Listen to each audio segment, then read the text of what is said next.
Alrighty, we'll get started. Welcome everyone. Sorry about last week. Hopefully everything still went okay. But we're back. For announcements, I don't think I really have anything. Exam in 2 weeks. It's the exam, yeah. The 31st and the 1st, depending on what class you're in. But that's fine. You take your test and then you're done. Spooky season. And yeah, I think that's all that I have. I think that's it. Any questions for me? Okay. What would we like to see today? Yeah. Mhm. Mhm. Mhm. Mhm. Yep. So I think for chapter 7, we started talking about Lewis structures and everything. How are we feeling about those? Do you want to do some practice with those? With formal charges. Formal charges? Absolutely. Yep. Alrighty. So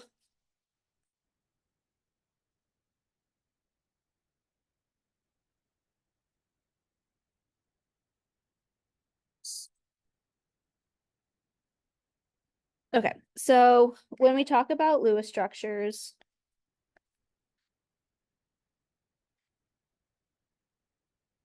what is that going to tell us? What does the Lewis structure tell us?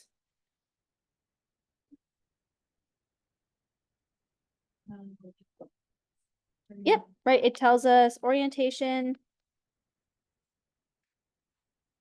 of electrons in our system, and it's going to give us an idea of the shape of the atom.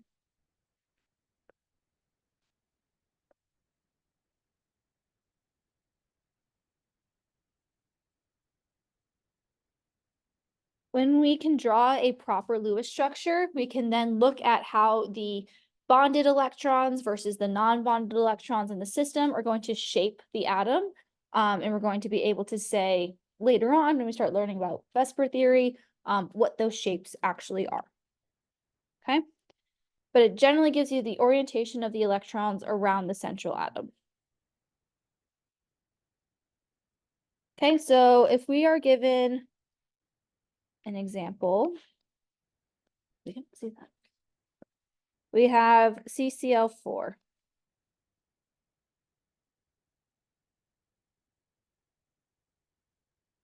We're going to write out the Lewis structure for CCl4. What is that? What are our steps that we need to take?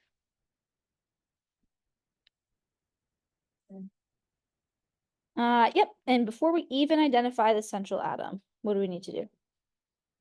Yep, we want to count our valence electrons.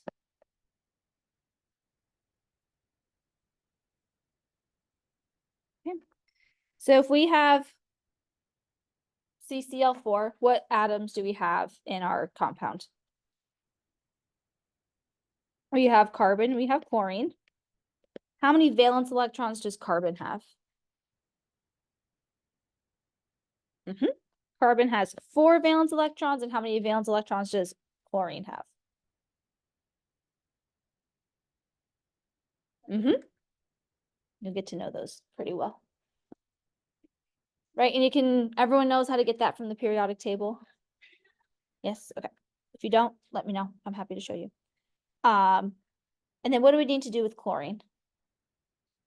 Then we need to multiply it by 4, right? We have 4 atoms of chlorine within our system or within our molecule. And so we need 4 chlorines that are contributing 7 electrons each. So we'll take 7 times 4, so we get a total of 28 valence electrons just from chlorine. What's our total number of valence electrons? 32.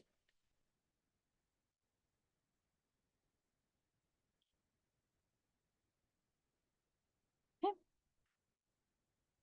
Any questions how we found that? What's step 2?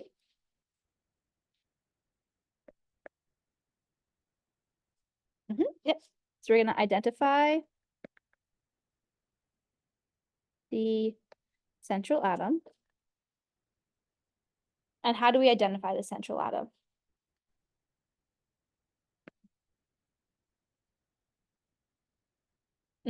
Yep, we're gonna take the least electronegative atom.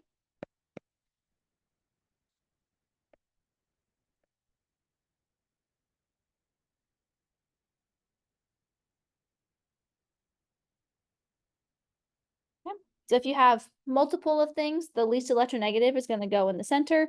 And then if you only have one of an atom, that's usually gonna be your central atom, right? So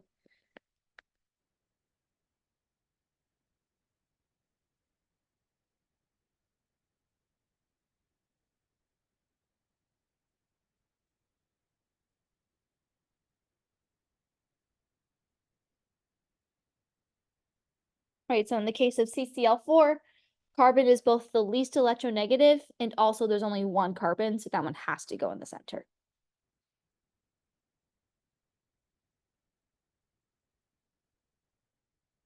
So we'll do carbon. But you might have something like,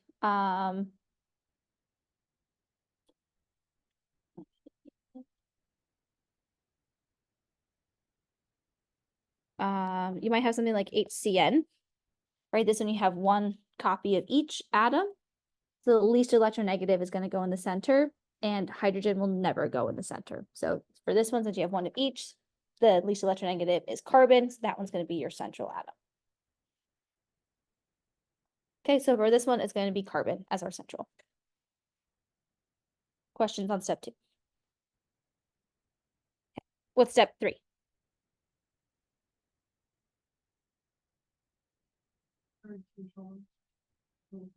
Yep, we can draw the ones coming off. Place everything else. And we're going to draw a bond to each of your non-central atoms. I can't think of what that word is that I'm thinking of.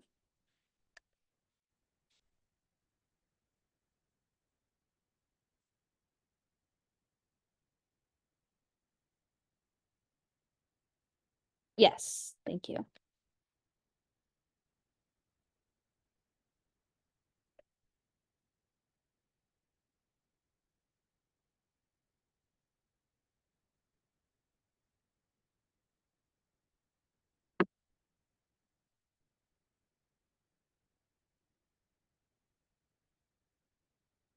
Okay, so we wrote all of our other chlorines around the central atom and we attached them all with one bond. How many bonds or how many electrons are in each of our bonds? We have 2 electrons. So we have 2 electrons per bond. So how many electrons did we use when we were drawing our skeletal structure?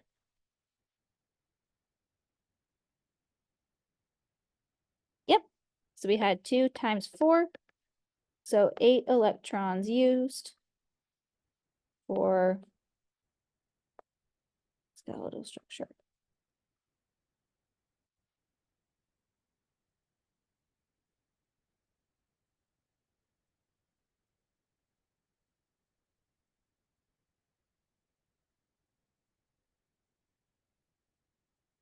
So we started with 32 electrons. We used 8. How many do we have left over?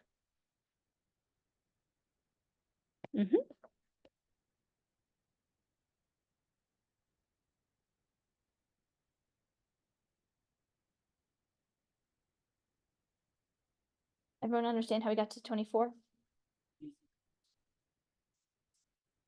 Yep, each bond, so that's a single bond. Each bond is going to be 2 electrons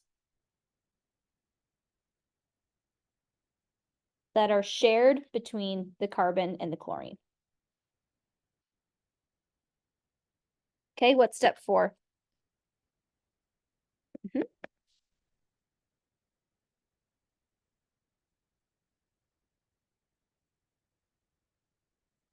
Right, how many electrons do each of our atoms want to have? They all want to have 8. Can we have more than 8? Sometimes. Can we have less than 8? Sometimes, yep. Like, for the most part, most of ours want 8. How do we show those 8 electrons? With lone pairs. Yep. So we're going to put 3 lone pair around each of our remaining atoms. So, right, a lone pair counts for 2 electrons. So you need 3 lone pairs to get 6 total electrons.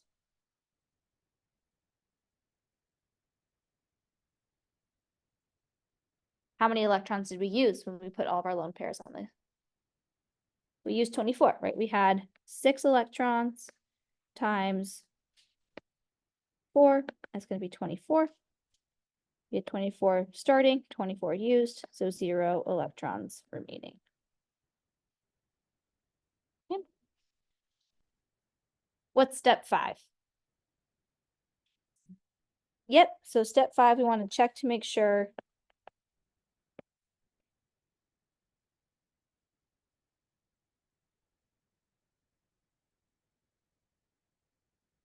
central atom has a completed octet. Does our carbon have a complete octet? Yes, it does, right? It has 4 bonds, each with 2 electrons. So that's 8 electrons all around that central atom. That's good to go. If we're going to expand our octet, right, we're going to have more than 8 electrons. Is that going to go on the outside atoms or on the central atom? The central, right? Any extra are going to go on the central atom.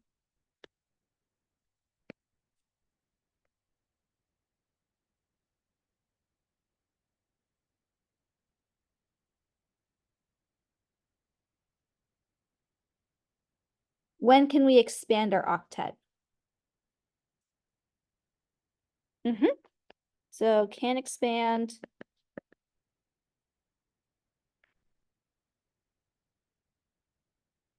We can expand our octet at the 3rd period or below. And below as in period 4, 5, 6, right? You have to get to period 3, and then you can go down the periodic table. And that's when you can expand your octet. So some examples of that. Phosphorus, sulfur, xenon, iodine, those like to expand their octets.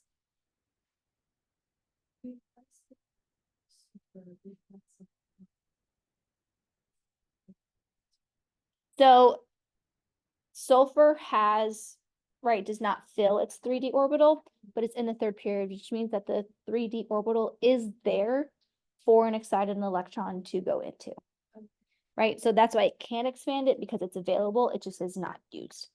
Yep, great question.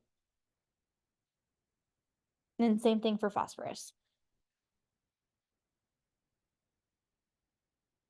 Okay, what happens if we ran out of electrons and our central atom does not have a complete octet?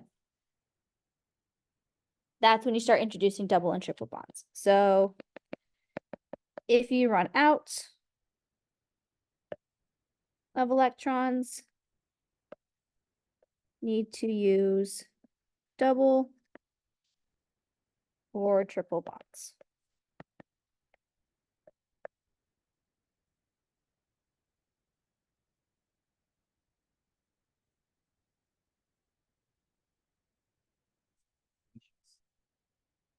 Yes, right? So if we don't have any more electrons to put on the central atom as lone pairs, then we have to take some of the lone pairs that we have on our peripheral atoms and put them as a bond, bless you, to our central atom. Right, so that's if we run out. If we have extra, we can just throw lone pairs on the central atom. If we don't have enough, that's when we start using double and triple bonds. Okay. Any questions on just the general steps? Great. So if we're going to look at CCl4, let's also talk about formal charge. What is the formula for formal charge?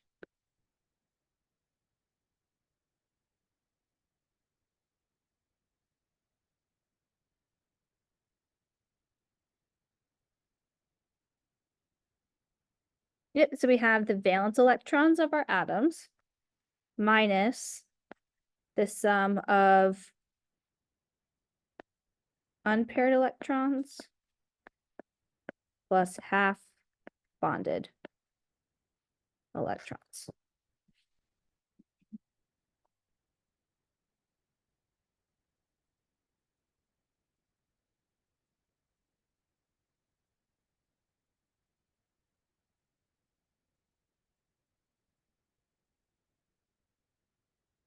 So how I like to write this is that the formal charge is equal to the valence electrons, right? Like what it's supposed to have, valence electrons from the periodic table, minus the number of dots plus the number of lines.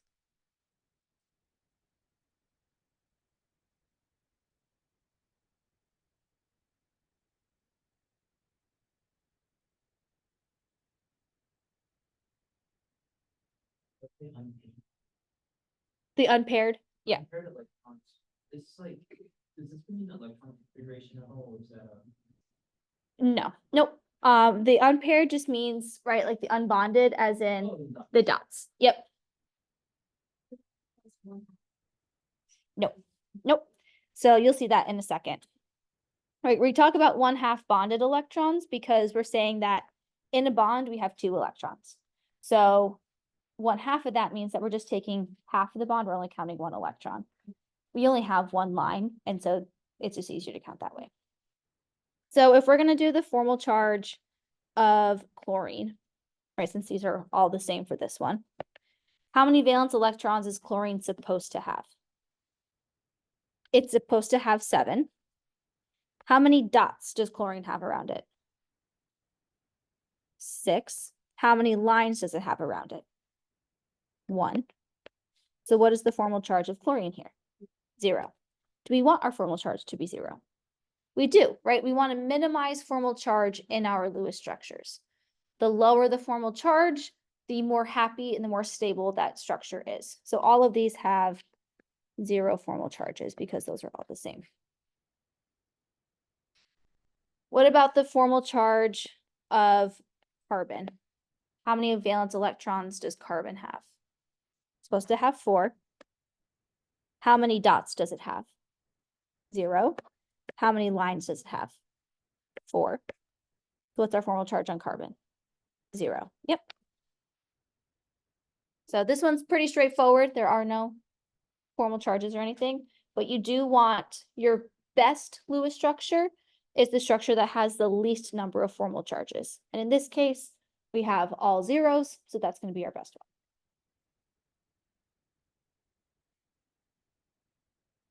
Questions here? Okay, you want to practice a little bit?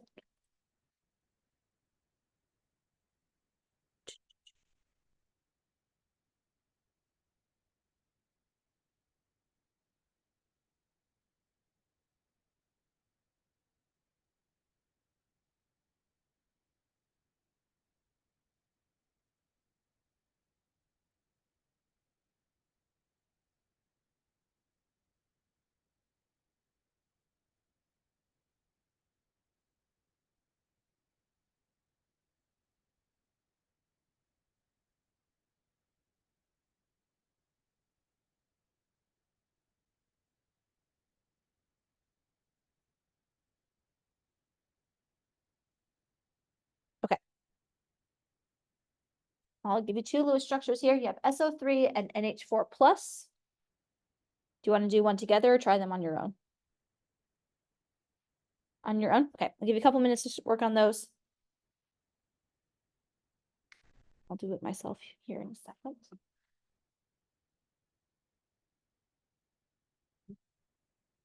Mhm.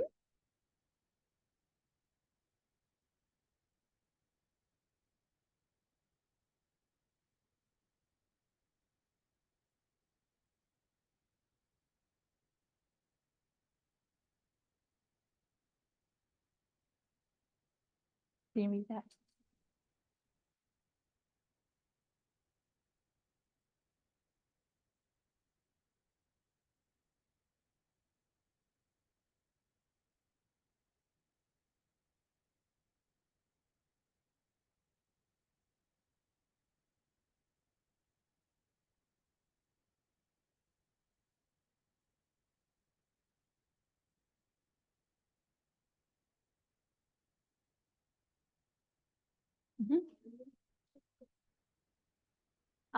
Write the best Lewis structure.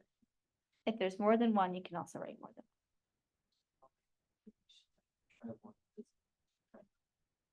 Yeah, so you're gonna try one, right? And then you usually calculate formal charge and see if it's like the best one.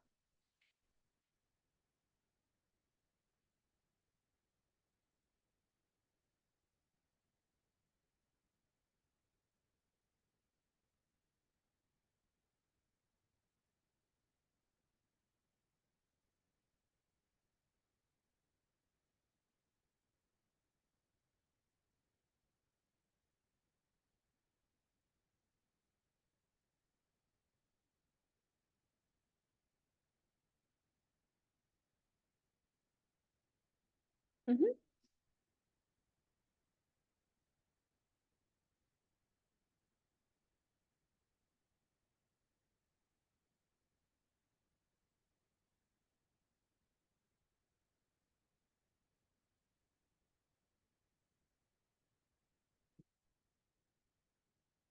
It was SO3.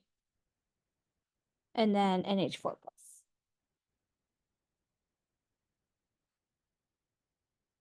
Yep, it should just be SO3.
How are we doing?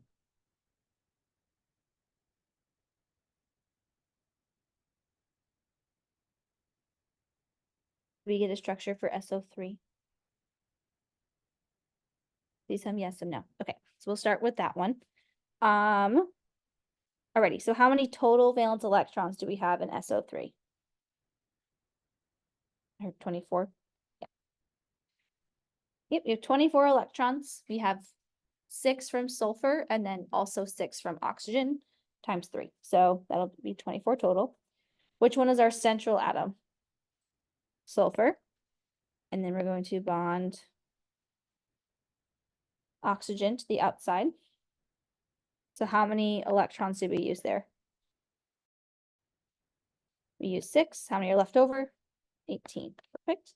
Where do those go? We go that to the oxygen.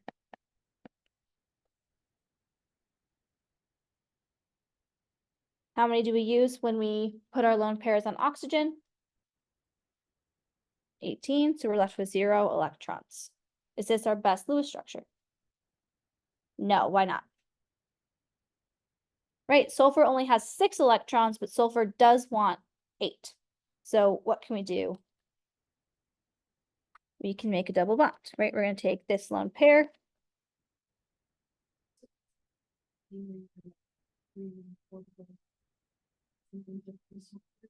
Right. Nope. This is just saying sulfur only has 6. It wants 8. So it can have more than 8, but it needs 8 in order to be satisfied. So only having 6 would make it sad. It needs to have 8 to make it happy. Okay, so we're gonna take a lone pair. It doesn't matter which lone pair you'd pick, right? You could have picked the left, right, or the bottom one. And then that's gonna turn into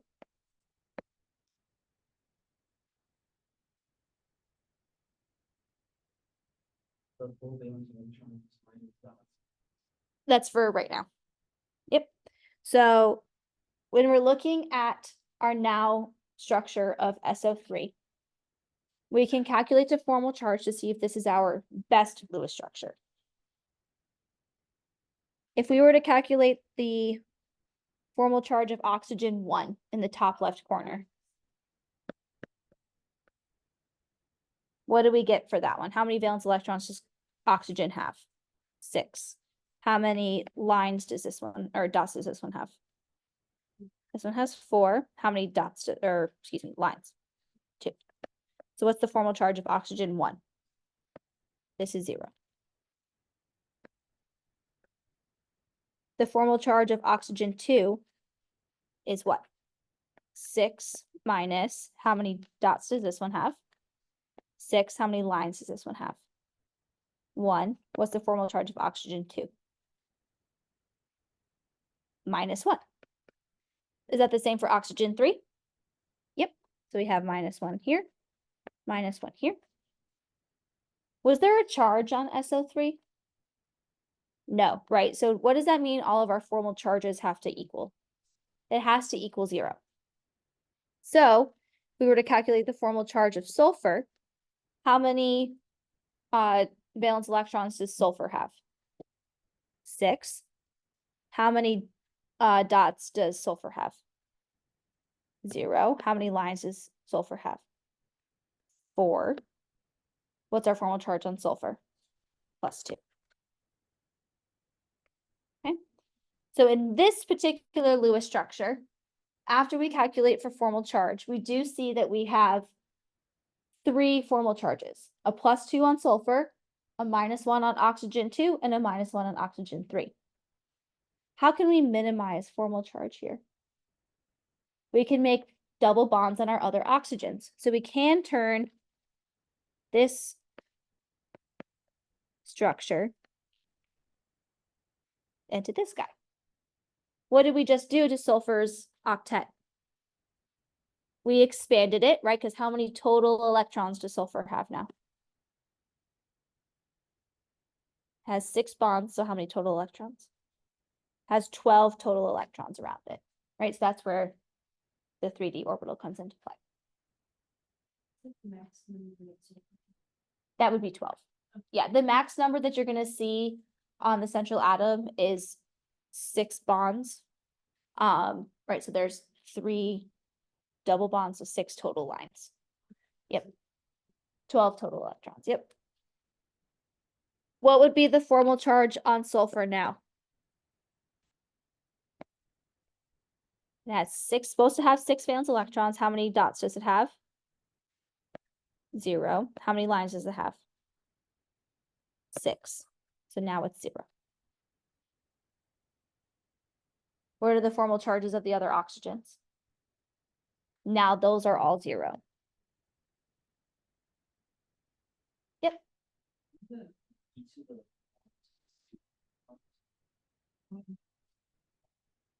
Wouldn't that still leave those some dots? Yes, so we still have these lone pairs on oxygen. Yep.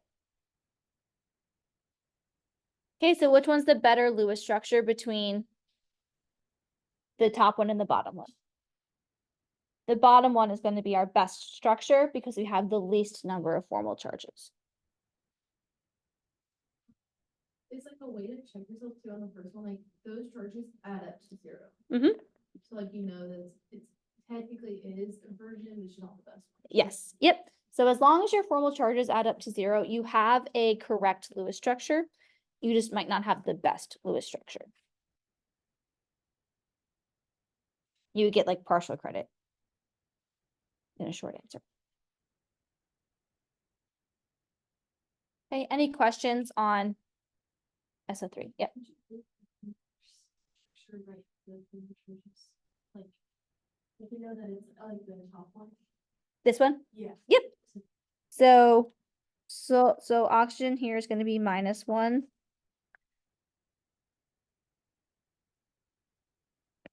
Because that it would be the same, right? We're doing the same formal charge as oxygen 2 in the second structure, right? So that would be -1. For sulfur here, this one is 6 minus 0 plus 3, and so we get +3. Yeah, that's right. So now all of the atoms have formal charges, and that's like a big no-no. So then we get closer because now only an oxygen, right now only 3 atoms have formal charges in the second structure. But then in our third structure, we have no atoms with formal charges. Yes, there are times where you can't get to 0, but that's when your atom starts with a charge already associated, or a molecule starts with a charge. So that's what NH4 plus is going to look like. Okay, so in that case, we just get it. Yes, yep. Any questions on SO3? Yep. Yes, boron is the only one that's okay with 6, and what's the only one okay with 4? Beryllium. Yep. So beryllium is okay with 4. Boron's okay with 6. Everything else wants at least 8.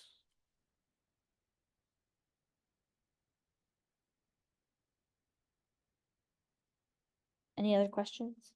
Yep. Okay with 6. So when we look at boron, its electron configuration is 1s2, 2s2, 2p2. So if we look at, yes. Am I looking at the wrong one?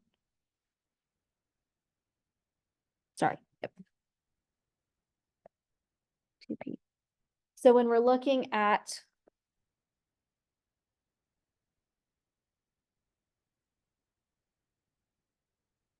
the electron configuration for this one, it's okay with 3 because then we put 3 electrons in its p orbital and they all remain unpaired. When you put a paired electron, so if we were to put a 4th one there, then that actually makes it less stable than if all 3 of them were unpaired. So it's most stable when the p orbital is filled just with 1 electron.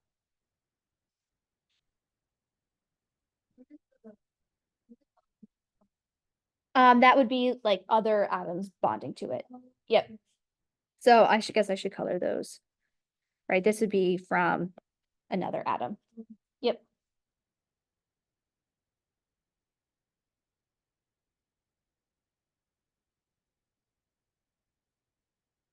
Great questions. Okay. Anything else?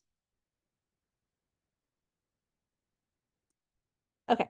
So then segmenting into NH4 plus. What do we have to do about NH4 plus? Or do we have to remember? Yep. Sure. Would we subtract one? Yep. So we're going to take our total electrons. So for nitrogen, how many total electrons do we have? 5. For hydrogen, how many do we have?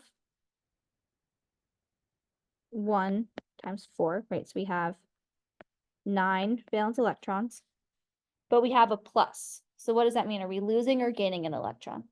Losing. So we have to take our 9 minus 1, and we get 8 electrons total that we're using.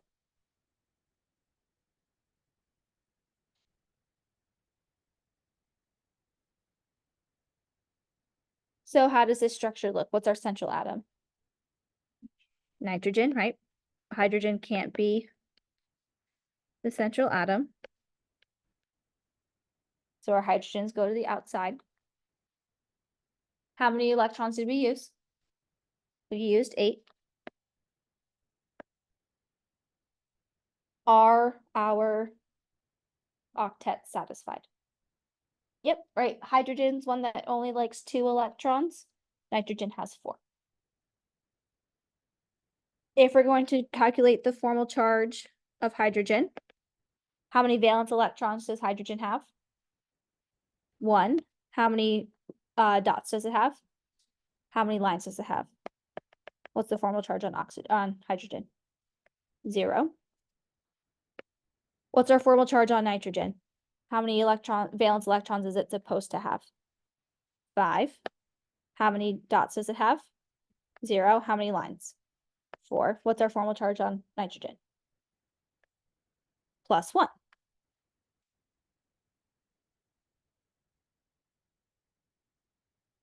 Is that okay? Why? It started with the- Good. Our compound started with the positive charge. So that means that all of our formal charges for our atoms have to equal that charge on the atom. So since that matches, we're good to go. If you're given a Lewis structure with a charge on it, you need to show the charge in one way or the other. You could write it as how I have it shown here with the formal charge on the nitrogen, or you can write it in brackets.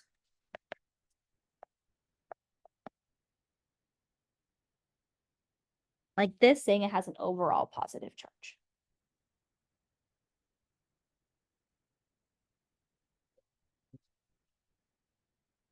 I like the other one more, but either one is okay. Is it okay if you, like accidentally combine the two? Yeah, that's fine. Your homework might get mad at you, but I would not get mad at you. You just need to show something that your compound is charged. I grade usually the short answer questions, yes. Oh.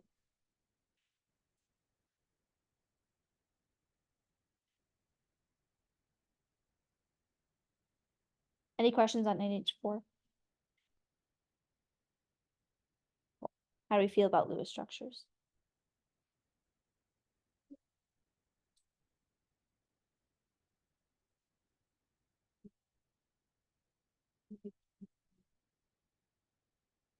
Yep. I think it's.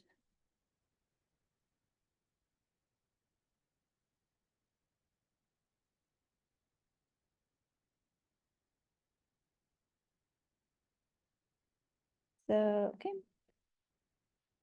So we can do, that one's pretty straightforward. And then.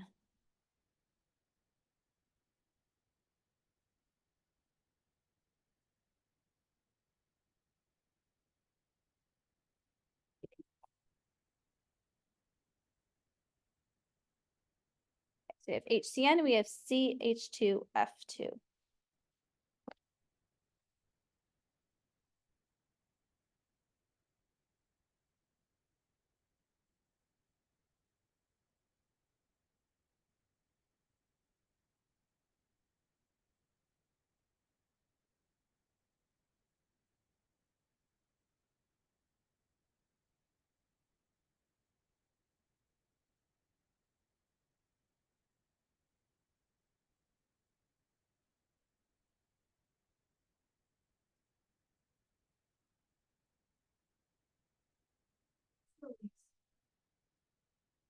Least electronegative in the center, yep.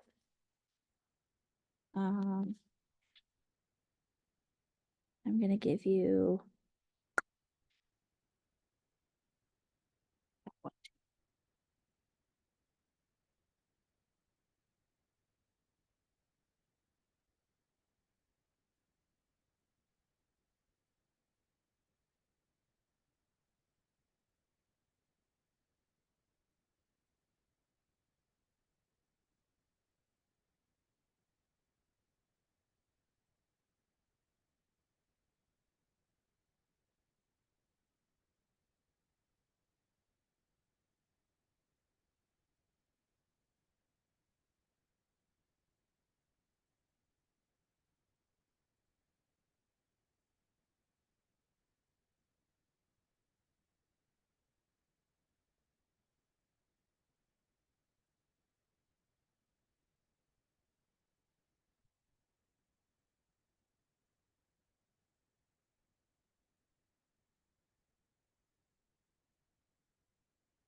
Okay, I hear a couple whispers. So I think we all got the first one done. Does someone want to tell me the central atom for this one? Carbon, yeah. Luckily, HCN is kind of just exactly how it needs to be. So H and nitrogen go on the outside.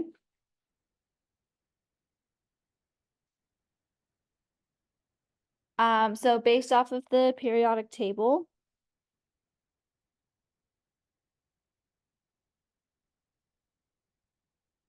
the electronegativity trend goes this way, and you get more electronegative. So, right, fluorine is your most electronegative atom. So carbon being more left of nitrogen means it's more electronegative. Yep.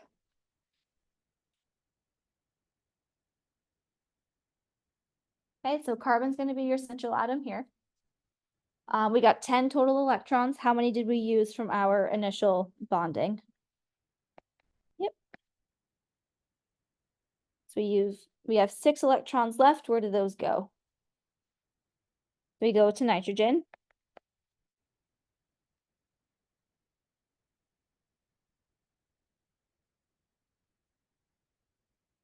So that leaves us with 0 electrons. Is this okay? I see head shake no, and I agree. What's wrong? Yep, carbon does not have an octet, so where do we pull from? We need to take some from the nitrogens. And so we end up with HC triple bonded to a nitrogen, and nitrogen will have 1 lone pair. Yep. It does central atom have octet. Would you ever like check the formal charges there just to like see, or is that even an option of a structure?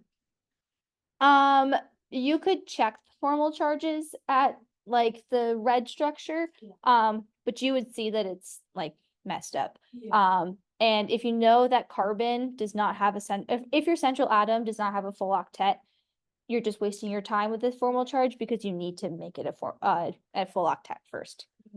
Yeah, don't even worry about it. Just an extra step. It does not have a full offset is the boron. And yes, yep. Triple bond with carbon and nitrogen. Could we then triple bond with carbon and hydrogen? No. And why can't we do the triple bond from carbon to hydrogen? Nope. So hydrogen only wants 2 electrons. So hydrogen will only ever have 2 electrons to it. It'll only have the single bond. Yep. So we don't want to put that on the other side, because then that would expand hydrogen's octet, and we can't expand hydrogen's octet. Great question. Okay. Because it's in the first period, so it can only fill its 1s orbital. Oh. Mhm. So that's- Yep, right, because hydrogen's is 1s1, so that's just right this. So it can only fill that orbital. Mm-hmm.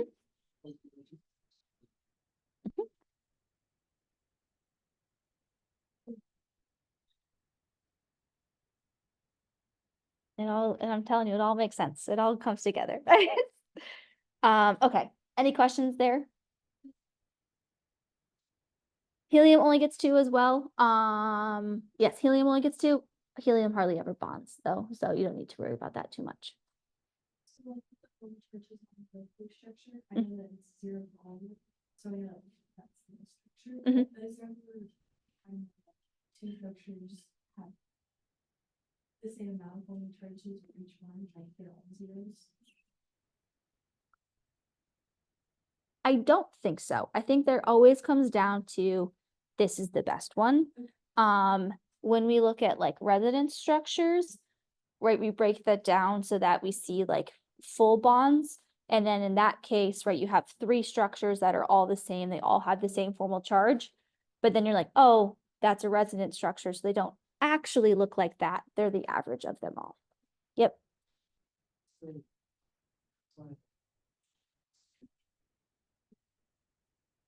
Mm-hmm. That's what we're trying to fill in that P. Yes. So we can go up to 6. Yes. Okay. Yep. Yep. Right. And so you could also Right, another structure that you could write for this one is, I think.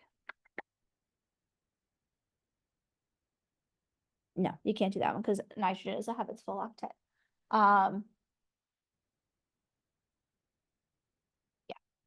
Nitrogen, right, you might think the purple structure would work, but it doesn't because nitrogen does not have a full octet. And you would see that carbon has a -1 formal charge and nitrogen has a +1 formal charge.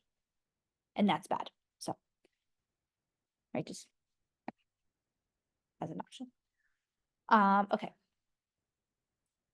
For CH2F2, what's our central atom here? Carbon. And then we're going to bond. Oops. So then we're going to bond your hydrogens and your fluorines. It does not matter where you put your hydrogens and your fluorines around the carbon atom. You can put your hydrogens across from each other. You can put your fluorines across from each other. It doesn't matter as long as they're just around there. How many electrons did we use? So we have 12 left over, and where do those go? Those goes on the fluorine.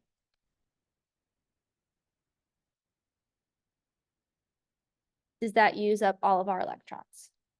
Yep. Is everything happy? Yes, it is. Yep, all of those are happy. Carbon is happy, hydrogen's happy, fluorine's happy. All of our formal charges would be 0 here if we calculated them. Questions on 2? Okay, and then the last one is CH3OH, or methanol, as you might know it by. What's our central atom here? Carbon. What gets bonded to carbon? Mm-hmm. So we're going to bond 3 hydrogens and 1 oxygen. Where does that last oxygen go? Or the last hydrogen go? On oxygen. Yep. So one thing that organic chemists do is we tend to write your atom so that you're saying, okay, this group of CH3 is what's bonded to the carbon, and then your next non-hydrogen atom is what's bonded to that as well. So this is kind of grouped together, and then this is kind of grouped together. So think of the OH kind of as that OH minus molecule, right? So that whole thing gets bonded to carbon, and then we're just breaking it apart again. CH3O, isn't something H is attached to? Yes, yep. There's supposed to be attached to It has to be attached to the O because we've already made 4 bonds to carbon with the hydrogens and the oxygens, right? We can't make. Oops. We can't do this because how many electrons does carbon have now? That has 10. Can carbon expand its octet? No. Right, because what period is carbon in? 2. So the maximum you can have is the p orbital. They either call this a cowboy carbon or a Texas carbon, one of the other ones, when it has 5 bonds. So you don't want a Texas carbon or a cowboy carbon as a rule of thumb. And the reason is because it has 10. Okay. So that's why this is the structure we're looking at. How many electrons did we use when we drew our structure? We used 10. We had 14. We have 4 left over. Where do those go? Those go on the oxygen as lone pairs. How does our octet look for all of our atoms? It looks good, right? We have 4 for carbon that each has 4 bonds, 8 electrons. We have 2 bonds for oxygen and then 2 lone pairs, so that's 8 total. And then all of our hydrogens have 1 bond, so that's 2 for them.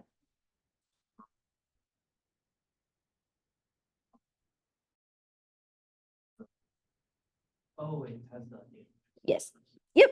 So it's octet is still satisfied. Yeah, that's the only option, right? If we're saying what doesn't have a full octet, it would be oxygen.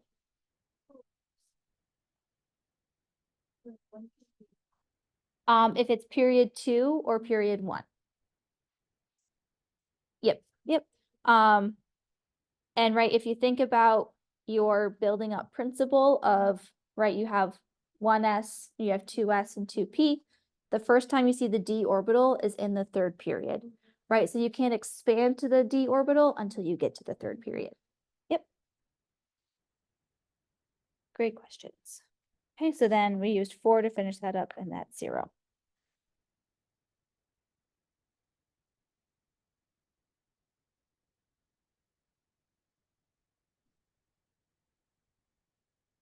You still could. You can still calculate the formal charge. I'm going to tell you right now they're all 0. But you can calculate that on your own if you want some more practice. Okay, because that makes sense for multiple, more than 2 atoms. Yes. Okay. Cool. Any other questions we have in the last couple minutes? I think the last one would be like when in the Mhm. residence structures, whenever, I think he said that if there are charges, you choose the one where the element is the least electronegative. Yes. Yep. Say that one. Yep. So one of them that we can draw is NO3 minus.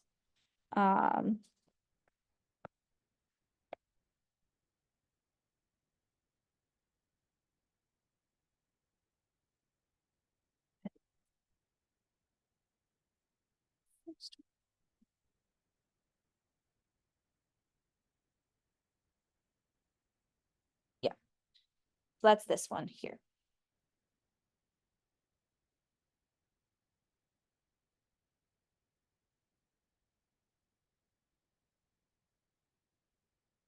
So in this case, right, this could have a resonance structure. And resonance just means that we're moving that place. Your atoms don't change location, your bond change location. So this can turn into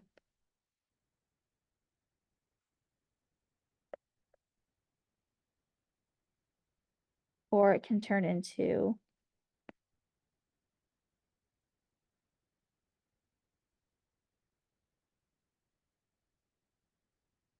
yep, so they're all going to look the same. We're just moving that double bond around. So each one of those 3 is a valid structure for NO3 minus, but we say it's resonance because we can move that bond around. So it doesn't actually look like a double bond and 2 single bonds. It actually looks like 3 1 1/3 bonds, right? It actually looks like 1, 2, right? 1 1/3, assuming. It does not look like a single double bond and 2 single bonds. It doesn't. Oh. Yep. Right, so like all 3 of those would be accepted, right? And then because you can say, oh, it doesn't matter where I put it, this compound must have resonance. Yep. But you can still calculate the formal charges for a specific structure. So if we looked at the middle structure, if we wanted to do oxygen 1, we'll do 1, 2, 3 again. What's the formal charge on oxygen 1?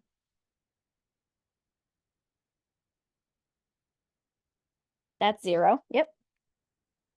Tell you right now, anytime oxygen has 2 lone pairs and 2 double bonds, it's 0.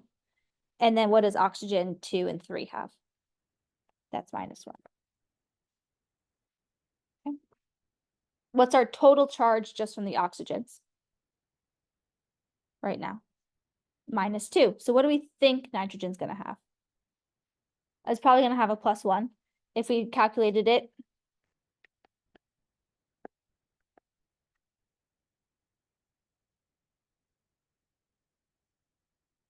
we do get a +1. Is there any way that we can minimize formal charge here? Why can't we minimize formal charge? Right, the overall charge is -1. If we tried to put a double bond here, right? So we give 5 bonds to nitrogen and make that oxygen have a 0. Why does that not work? Because of the octet rule, right? Nitrogen can't expand its octet. It can't have 10 electrons around it. It can only have 8. So this is our best structure.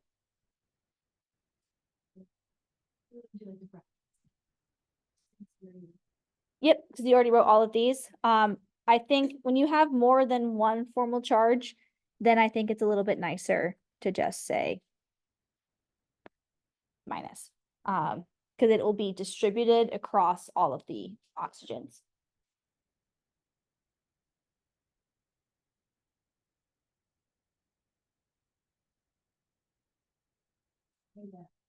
What the overall charge is. Yes. If we want it to be -1, why do we want it to be -1? Yep, because we have this original -1. Alrighty, any other questions?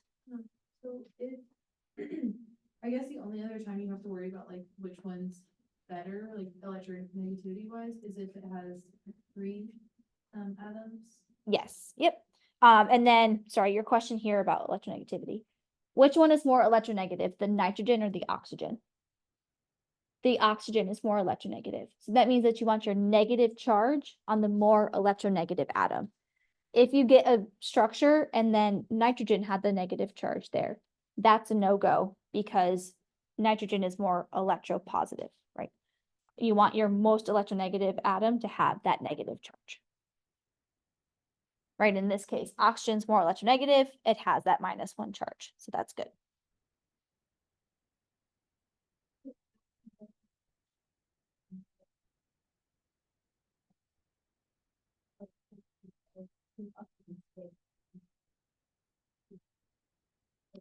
Kind of.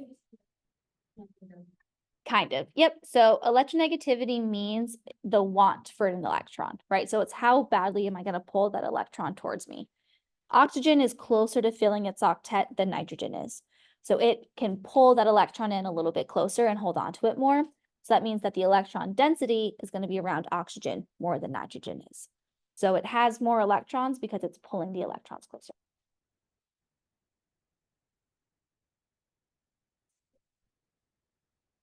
Yes, yep.